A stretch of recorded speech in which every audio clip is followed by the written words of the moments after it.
Good morning, and welcome to our Historical Hallowe'en Assembly. We wish to acknowledge and respect the Lekwungen-speaking peoples, on whose traditional territories we stand, and the Songhees, Esquimalt, and Wasanich people, whose historical relationships with the land where we live, work, play, and learn continue to this day. Please stand for O Canada in the school song.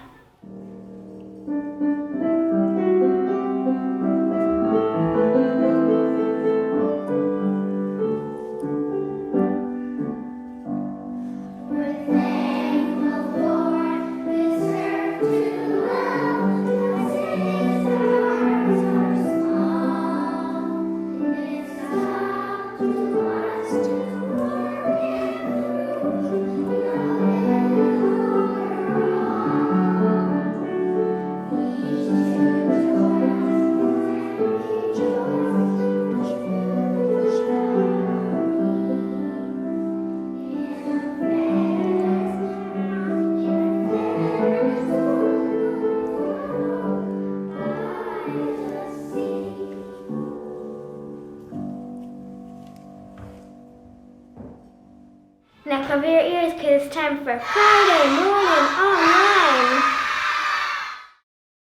Welcome to Historical Halloween 2021. My name is Margaret Hamilton. I was born in 1936, which makes me 85 years young.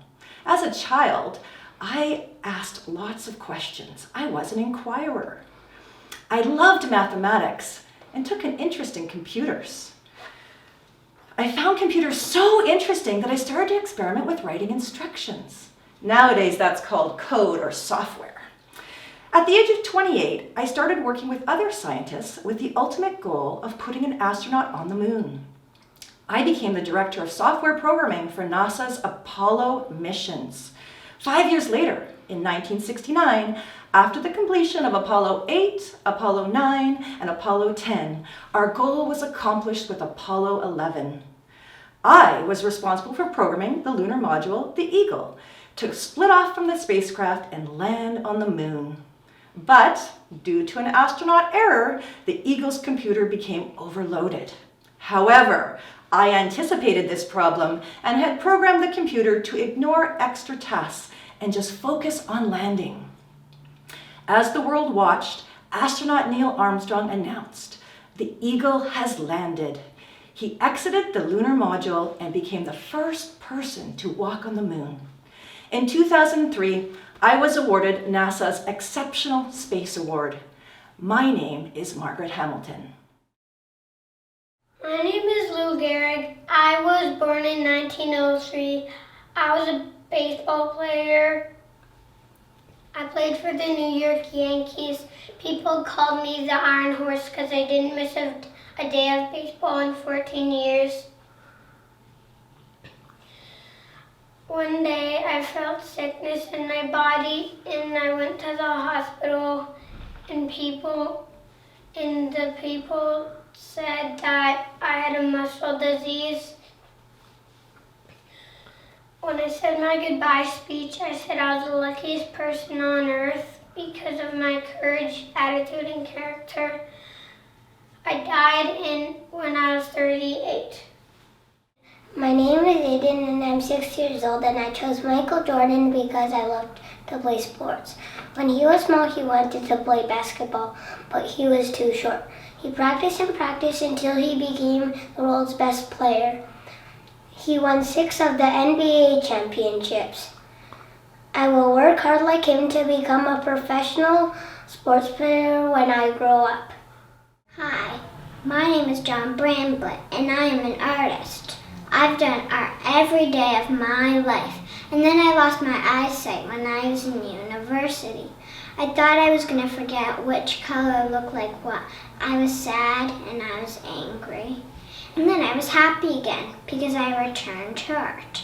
1 year after I lost my eyesight, I started painting. I painted using my sense of touch, and I love painting and I love the textures.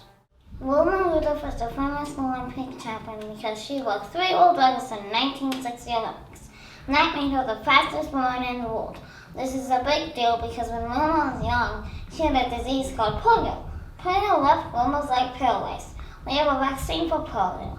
Wilma had to go to physiotherapy to help her leg get stronger. Her whole family helped to strengthen her leg. Finally, when Wilma was 9 years old, she started walking without any help. Wilma kept running and jumping until she became the fastest woman in the world. Wilma had taught me that you have to persevere and work hard to achieve your goals, even if your goals seem out of reach.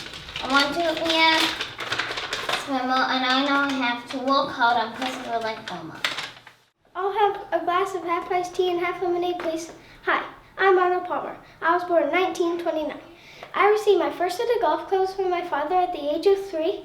He was the head professional at the golf club just behind our house. I would sneak onto the golf course and play a few holes at every opportunity I had. I began working as a caddy at 11 years old, then later attended Wake Forest University on a golf scholarship. I started my professional golf career in 1954. During that time, I won 4 green jackets, 7 majors, and 95 tournaments. Becoming an icon from a humble background, I changed the game from an elite pastime to a public sport. But the most rewarding part of my career came in 1989, when my wife Winnie and I helped found the Winnie and Palmer Hospital Complex. It's the largest facility dedicated to women and children in the U.S. today. I passed away in 2016 at the age of 87, but you can still order an Arnold Palmer drink at just about anywhere in the world. My historical person's name is Wu Zetian. She lived in the Tang Dynasty. She lived in Luoyang, China. Her contribution to history was lowering taxes, making new buildings, improving agricultural techniques, and creating national unity. What I admire about her is she broke the male-only dynasty and became the first female emperor of China. She governed the country to prosperity, and China became a great and powerful country at that time.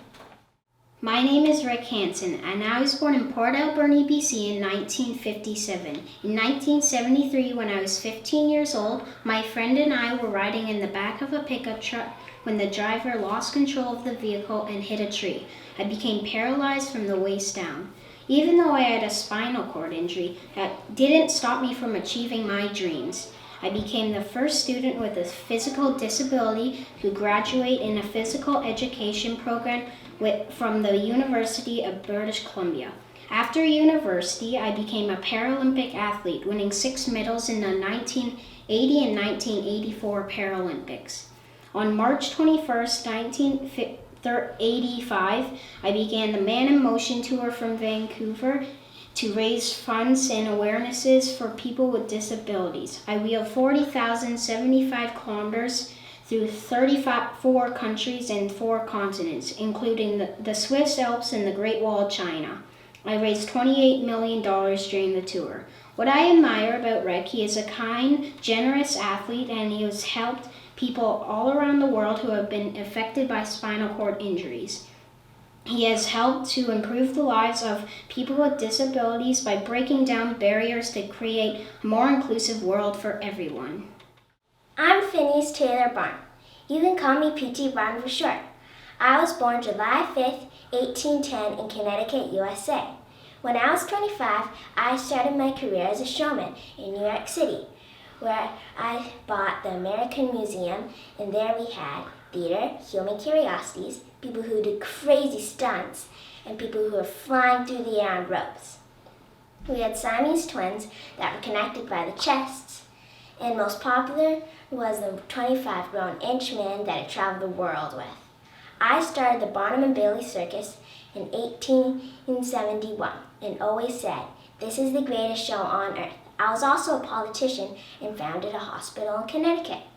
At first I just wanted to be rich and famous and to support my family. Then I was inspired to make people laugh and have fun and give them a break from our hard lives. I realized that I gave my people in my shows an opportunity to work and have a comforting home. After I died in 1891, my show joined our rivals, the Ringling Brothers, and had their last show in 2017. I admire P.T. Barnum because he was able to entertain people for 146 years. Hi, I'm Thomas from grade 5. My historic Halloween hero started his comic book business really small, experienced many ups and downs in his 96-year life journey, and built it into a multi-billion-dollar empire. His name was Stan Lee. Stan Lee was the original creator of superheroes like Spider-Man, Iron Man, and the Hulk. In his own artistic way, he inspired generations of people to face fears, step up to challenges, and make the world a better place. He encouraged young kids like me to be brave and chase dreams. He believed that there's a hero inside each of us. So the next time you see little kids on Halloween running around their favorite superhero outfits, you'll think of this man, Stan Lee. If I said I was the first gymnast to get a perfect score, you'd probably say who? What? Who exactly are you talking about? We most likely have no idea. But what if I said she was only 14 years old when she got that perfect score? By now you probably don't have a clue, so I'll just tell you. I'm Nadia Comaneci, known as one of the world's best gymnasts. I was born November 12th, 1961 in Onesti, Romania. I started gymnastics when I was 5, but when I was 6 I was chosen to join Belle Caroli's School of Gymnastics. I trained hard for 6 hours, 7 days a week. I started competing soon after. At the age of 9, I became the youngest gymnast ever to win the Romanian Nationals.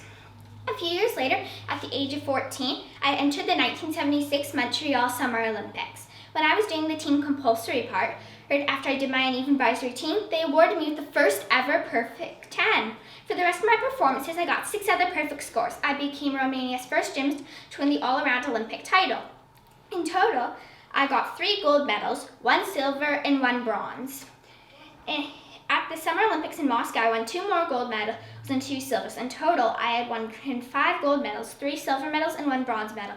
Altogether, I had won 9 Olympic medals. I was a legend. Actually, I became so famous that the Romanian leader was nervous I would overshadow him. He wouldn't let me and a group of other gymnasts leave the country except to compete. I was closely watched and I couldn't do anything without being followed by the security guards. Finally, me and all the other gymnasts decided to escape from the country. We started our journey and walked through the woodlands and we crossed the border into Hungary all on foot. After that, we went to Austria and then flew to the US as refugees, and I still live there today.